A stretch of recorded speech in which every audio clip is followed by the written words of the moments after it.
Today's video will be covering my 2025 AFL ladder predictions as well as award predictions and example Brownlow, Coleman, John McHale awards and medals. So without further ado, let's get into it. This picture right here is what I predicted on Squiggle probably like a month or so ago, or probably even before this year even started. And yeah, this is just something fun I decided to do. I usually do this like every year, but I decided to share with you guys what I predicted on Squiggle for this year. Usually when I do this on Squiggle, it's mostly my actual prediction, but my results on Squiggle don't really suit with where I think teams are at currently. So this, despite still because of like placing and so many teams trying to make finals and many teams having potential to make finals, this list that I'm about to show you of my ladder prediction probably isn't the best either, but it's closer than what this ladder prediction that I'm showing you right now. So without further ado, let's get into it.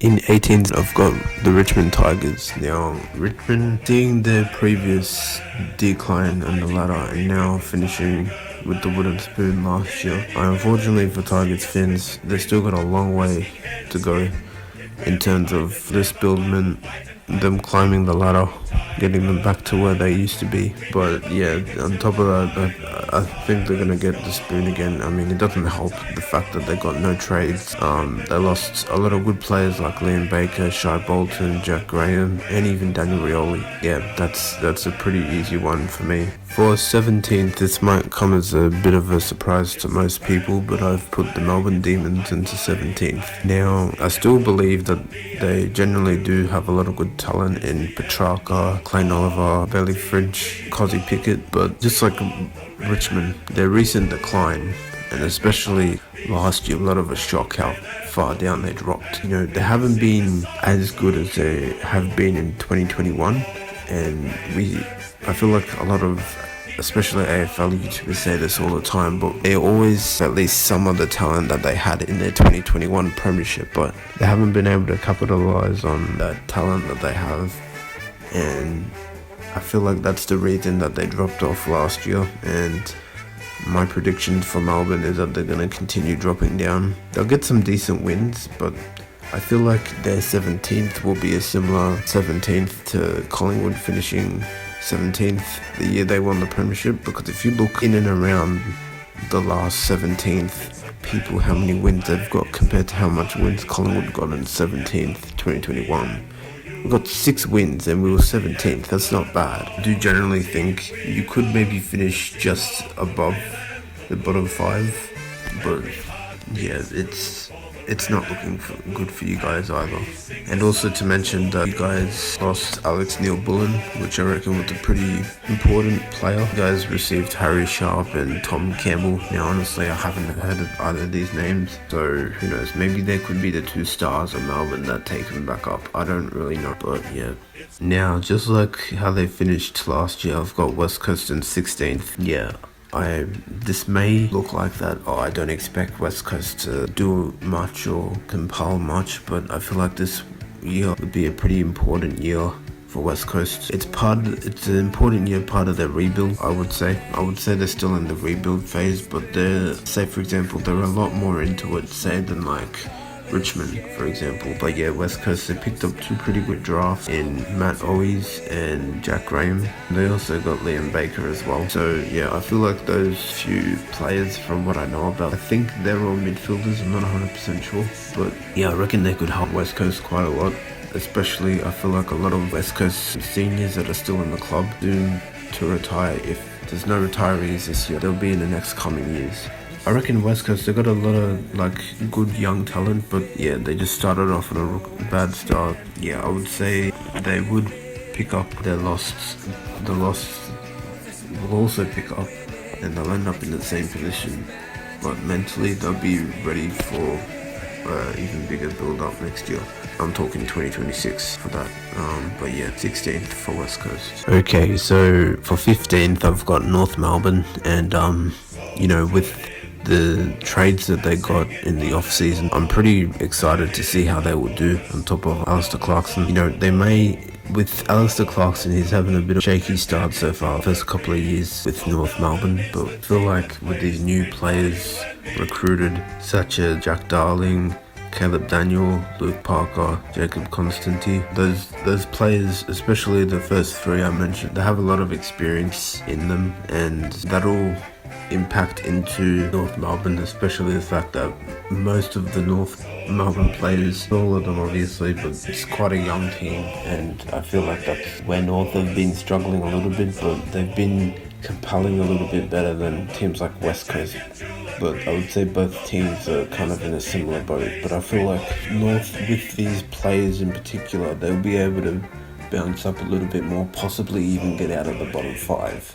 That's at least my prediction. If not, get out of the bottom five. Be able to get out of the bottom three, but they won't escape the bottom five in my opinion. Yeah, they finished 17th last year. It's a pretty rocky start in the 2020s for them, but yeah, that's where I see them finishing for 2025. Now this next team may come as a bit of a surprise for 14th place, but the fact that they finished 12th, a lot of people think that they would rise up a little bit more. I'm agreeing of it, but honestly this is just a placing of St Kilda. Yeah, I feel like what will happen, similar to last year, in the last couple of years, they've been starting off the season really well, and everyone somehow gets to believe, especially last year. They won quite a decent amount of games, or even 2023 for that matter, won a decent amount of games, enough for people to think, oh, they might be contenders, and all of a sudden they fall off. It's not even like halfway of the season, they just fall off and they win a couple of games, but somehow they ended up 12th. My prediction is that probably the same thing will happen, but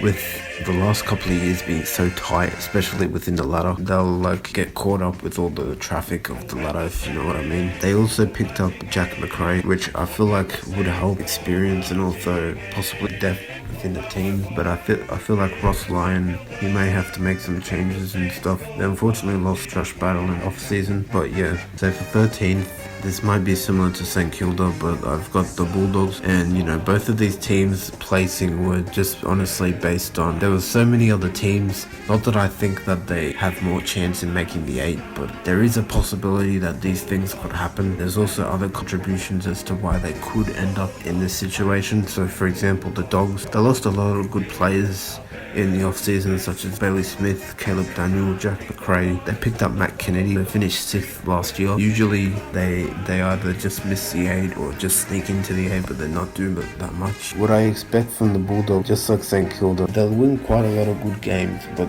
they'll also fall short with the traffic of how close not only the margins are, but just how many wins and close wins, close losses, massive thumpings and whatever, just all of that. That's the kind of modern AFL era we're living in at this point. But yeah, Bulldogs 13. For 12th, I've got Essendon. And Essendon, they finished 11th last year, so yeah, this is kind of an almost no man's land. They'll compete for the 8, and last year I reckon they started off really well, similar to St Kilda, but yeah, I feel like this year they'll have a lot more learning experiences. They ended up getting basically no one on the off season, and they lost Jake Stringer. So maybe Jake Stringer. I mean, they've got a lot of other good forwards like Zach Merritt and Martin as well. But yeah, this also could be just an impact towards them falling short with the traffic. But maybe Essendon might have a little bit more of a control to it. I'm not 100% sure, but yeah. In 11th, I've got Port Adelaide. Now, this is also a bit of a surprise, but I've seen a lot of other people predict Port Adelaide quite lower than the 8, considering they finished 2nd last year. And honestly, I was on the bandwagon. I don't see anything wrong with them at the moment. They picked up Jack Lukosius, Joe Richards and Rory Atkins, but lost Dan Houston. And I reckon that's a decent trade. They got Dan Houston, pretty good player, but they picked up those 3. Could be a bit of a change at Port Adelaide, and Hinkley honestly just needs anything so that he doesn't get sacked. But yeah, it could be they continue to show up in finals, but they never make it all the way, Port Adelaide.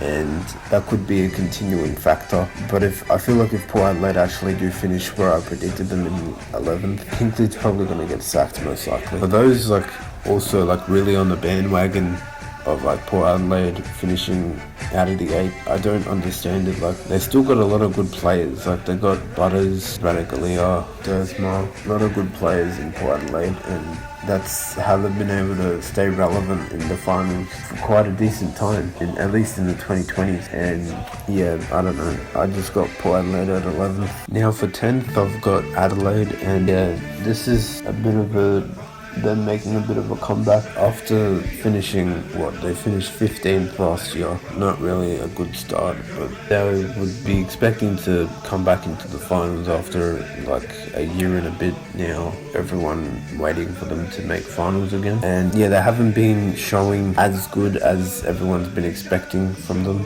But this year they picked up Alex Neil-Bullen in the trade, as well as Isaac Cumming, James Peatling in the off season, and no one left from the team as far as I'm aware. But yeah, I feel like Adelaide, they'll try to get in the 8, but they'll fall short probably later on in the season. That's what I think. I'd say from like 11th and 9th we'll experience. Like, these are teams that have probably most likely been in the 8 throughout the home and away season, but they fell short and they fell out of the 8. But yeah, that's Adelaide. In 9th I've got Carlton, and yeah, this one is also chalk up to. They do still have like a lot of good talent in the Blues, like Patrick Cripps, Matthew Cruiser, yeah, but the fact that players like Matt Owens and Matthew Kennedy left the club, I'm not sure how much of an impact that'll make on them. But yeah, even last year finishing 8th and then not even performing that well in the finals, I'm sure most Carlton fans will be able to relate. That's not what you guys expected from your team. You guys would be expected to be one of those teams to jump back into the 8, but you'd fall short. I believe have a lot of belief. There's a lot of belief in this team, but you guys would just fall short, finishing 9th. And yeah, now for the top 8, I've got Gold Coast Suns in the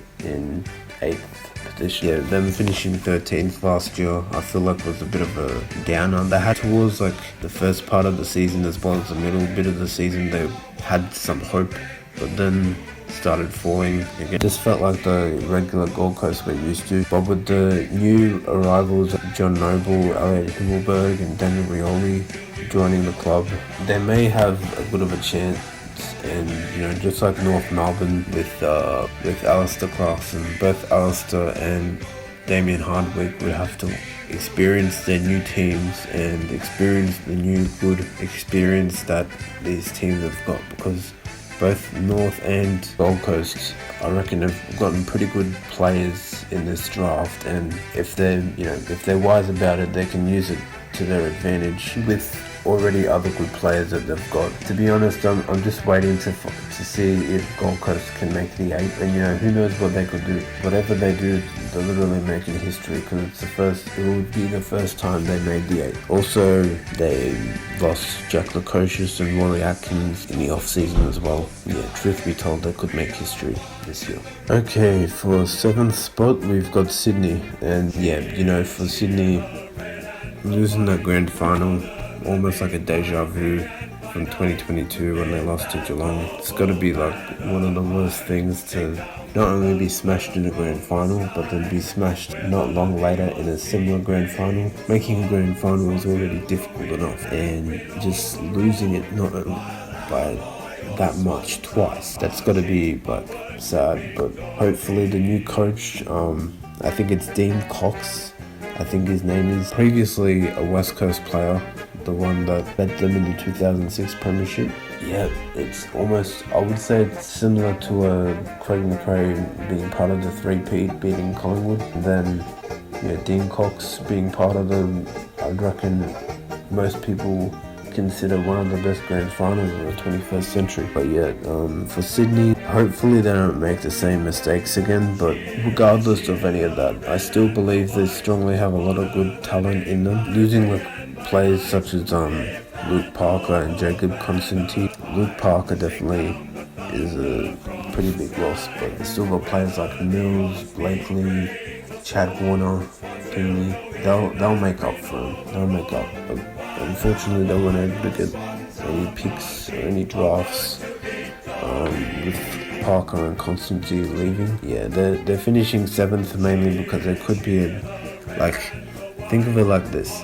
in 2022, after losing that grand final to Geelong, they finished 7th or around. They made the 8, but they didn't do that well. I feel like the same thing might happen, but who knows? They might surprise us all this year.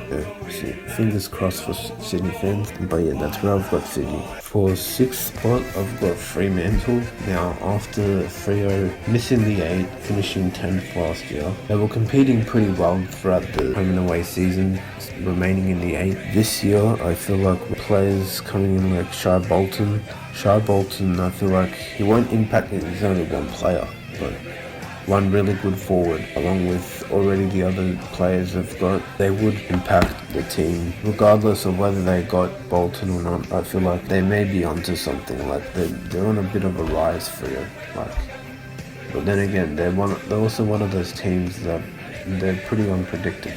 So hopefully, like last year, the fact that they were doing pretty decently well, but then they fell short. Hopefully that's a sign that they've shaken off that knowledge of them, the fact that they win games you would expect them to lose, and they lose games you would expect them to win. Oh well. Yeah, but that's where I've got Fremantle finishing. Top 5, 5th spot, I've got the GWS Giants. Now, the Giants, they finished 4th last year. Wasn't really that good. Probably, I would say, a little bit worse than what they did in previous year, 2023. They were a lot closer to making the grand final that year compared to last year. Hopefully this year, picking up Jake Stringer. I feel like Jake Stringer and Toby Green would be a pretty powerful force, as well as Tom Green as well. I reckon they would be pretty interesting to see in the forward zone altogether. Jake Stringer, Toby Green and Tom Green. I'm excited to see something like that for the Giants. But yeah, I've got them 5th. Yeah, them losing Isaac Cumming as well, and Nick Haynes, James Peatling and Harry Perryman. Those are pretty big losses, but hopefully the Giants can still make the 8. I feel like they can. They've still got a lot of good players to be able to do that despite those losses, but yeah, that's where I've got the Giants. Now in 4th spot, I've got Hawthorn. Hawthorn with their rise, pretty big flex of a rise to be honest, and the way they did it is pretty amazing, but yeah, I expect a lot of them doing really well, Hawthorn, and I won't be surprised them doing pretty well in the finals. But yeah, I put them in 4th. Players like Josh Battle, Tom Barrass who are picked up. Tom Barrass, I reckon, will give him a little bit of experience. I think Josh Battle is just a newly fresh recruit, not 100% sure. Them finishing 7th was already amazing, climbing 10 positions up. That's pretty good, and I expect them to go even further on in 2025, making top 4, but probably just barely in 4th position. Now for the top 3. In 3rd, I've got Brisbane, the reigning premiers. Yeah, honestly, Brisbane pretty impressive, winning the flag last year. I expect them to hopefully not have a premiership hangover like Collingwood. I would expect them to continue on in the 8. The fact that it finished a little bit lower could be a sign that they might finish even lower, but I honestly don't think so. The confidence in actually winning the flag and being reigning premiers, I feel like would push Brisbane a lot higher up. Harry Sharp ended up leaving them, but I don't think that'll affect them that much. I don't think. But yeah, all I expect from Brisbane is go back to back, make finals. Yeah, not really too much to go over here. After them finishing 5th and winning the premiership, yeah, should go back to back. In 2nd spot, I've got my own team, Collingwood. Yeah, I feel like what we well, unlike Brisbane, Collingwood with the premiership hangover last year, basically, just falling short, finishing 9th. I feel like the recruits that they've gotten in this off-season can really push them, and some even think this is possibly a better lineup than what we had in 2023. We've got Harry Perryman, Tim Membry, Dan Houston. Yeah, that's pretty good. We lost John Noble and Joe Richards, but I feel like those players can make up for it, especially Tim Membry. I think he's a defender. Oh no, he's not. That's Dan Houston, I'm pretty sure. Yeah. But yeah, regardless, these 3 players, they have, especially Dan Houston and Tim Membry, experience, and Harry Perryman is just really good in the midfield. Yeah, I feel like we could go 2 premierships in 3 years.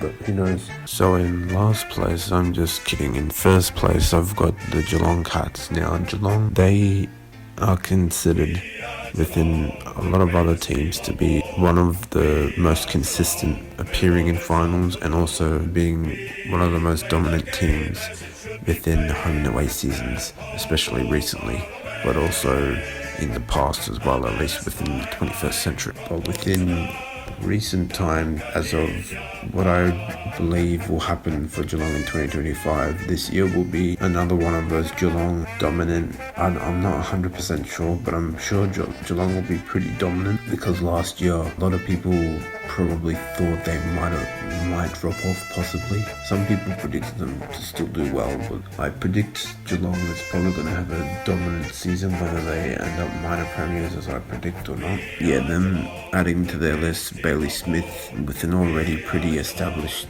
list, I reckon would be a pretty good list in my opinion. They finished third last year in 2024. Predict them as minor premiers, but let's see what happens. So for my grand final prediction, I've got Collingwood and Hawthorn, and the team that I think will win the flag of 2025 is my team, Collingwood. Now, I'm not trying to be biased, but I do think that the picks that we got, even if we don't end up winning the premiership, I believe that we can get close. It could even possibly be the season that Collingwood had in 2022. It's either that or we win the premiership. That's all I'm saying. So now I'll be talking about the awards, specific awards that I'll be predicting. So the Norm Smith for the grand final. Well, the grand final will be Collingwood Hawthorn, and the Norm Smith I'm giving to Jack Ginnivan. I don't know how well Jack Ginnivan does in Hawthorn, but from my memory, he does pretty good. And, maybe next year could be a really big rise for him. And if Hawthorn end up playing in the grand final, if they get to that stage, because like I've said in my prediction, I'm keen to see them, rise up into the ladder. Brownlow medal, I got Nick Dacos. Nick, he should have won the Brownlow already. I'm giving it to him this year because he's got to win it at some point. Patrick Cripps, that was a pretty big record he broke. I think it was 45 votes, I think Patrick Cripps got last year. 45 or 48, that's a lot for like a Brownlow vote. And for the Jock McHale medal, Collingwood winning the premiership. Craig McRae gets the Jock McHale medal. And for the Coleman medal of 2025, I've got Lachie Neale winning. And for the Rising Star, I've got Tom McGuan from Collingwood. So let me know, guys, what you guys think about these predictions. Let me know down in the comments your predictions, and I'll talk to you guys later.